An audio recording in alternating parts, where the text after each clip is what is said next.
नमस्कार साथियों, मैं डॉक्टर मुकेश गर्ग। जरा सूची में आपका हार्दिक स्वागत है।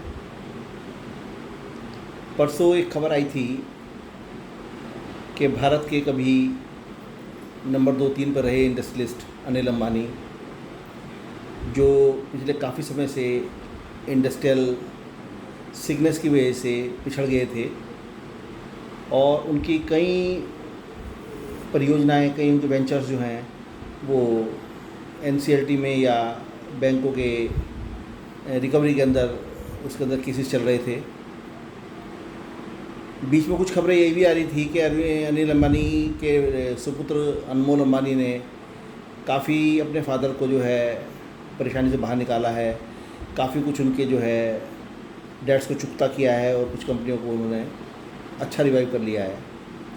लेकिन जो परसों खबर आई है वो बड़ी चौंकाने वाली और बड़ा दुख देने वाली खबर है कि देश के सबसे बड़े घराने अंबानी, मुकेश अंबानी के छोटे भाई अनिल अंबानी को स्टेट बैंक ने न केवल विलफुल डिफ़ॉल्टर घोषित किया है बल्कि उनको धोखेबाज का दर्जा दे दिया है। उनको फ्रॉड का दर्जा दिया है और उनकी जो आरकॉम को 35,000 करोड़ की फंडिंग थी स्टेट बैंक की, उसको बैंक ने फ्रॉड कैटेगरी के अंदर दर्ज किया है, अनिल अंबानी के खिलाफ केस दर्ज किया है। ऐसे में अनिल अंबानी के खिलाफ सीबीआई इंक्वायरी, ईडी इंक्वायरी सब कुछ होंगी और हो सकता है अनिल अंबानी को जेल भी जाना पड़े। ये कोई छोटी मोटी घटना नहीं है, एक बहुत बड़ा ऋण चुकाने का मामला है और इसके अंदर बैंक ने जो अनिल अंबानी को फ्रॉड डिक्लेयर किया है, इसके पीछे भी कोई ना कोई ठोस सबूत स्टेट बैंक के पास होगा, ऐसा मेरा मानना है।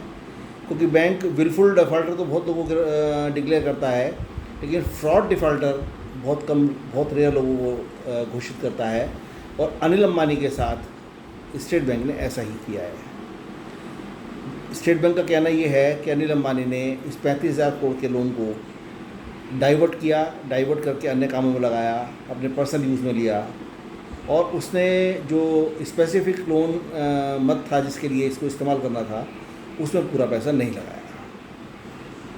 ये उनका कहना है कि फ्रॉड करने की नीयत से ही ये लोन लिया गया था और जब कंपनी चुकाने लायक नहीं रही तो एनसीएलटी में चले गए और दिवालिया प्रक्रिया के अंदर इसको शामिल करा दिया गया।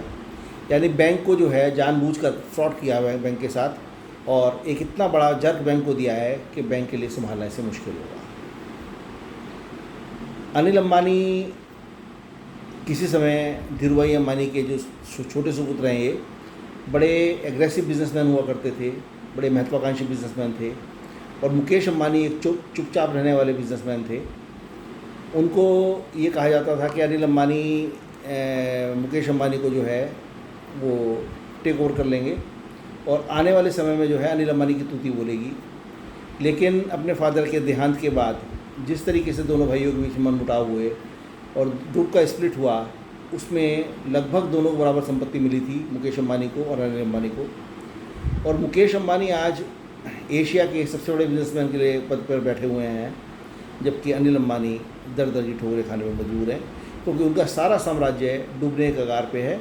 और अब जिस तरीके से स्टेट बैंक ने उनको फ्रॉड डिफ़ॉल्टर डिक्लेयर किया है, ये न केवल धीरूभाई अंबानी की शान पर बट्टा लगाने के बराबर है बल्कि अनिल अंबानी के लिए एक गंभीर चुनौती और अनिल अंबानी को शायद इसकी चुकता करने के लिए जेल भी जाना पड़े। जरा सोचिए साथियों, यदि मेरे विचार आपको उचित लगें तो कृपया मेरे चैनल को लाइक कीजिए, शेयर कीजिए और सब्सक्राइब कीजिए। धन्यवाद।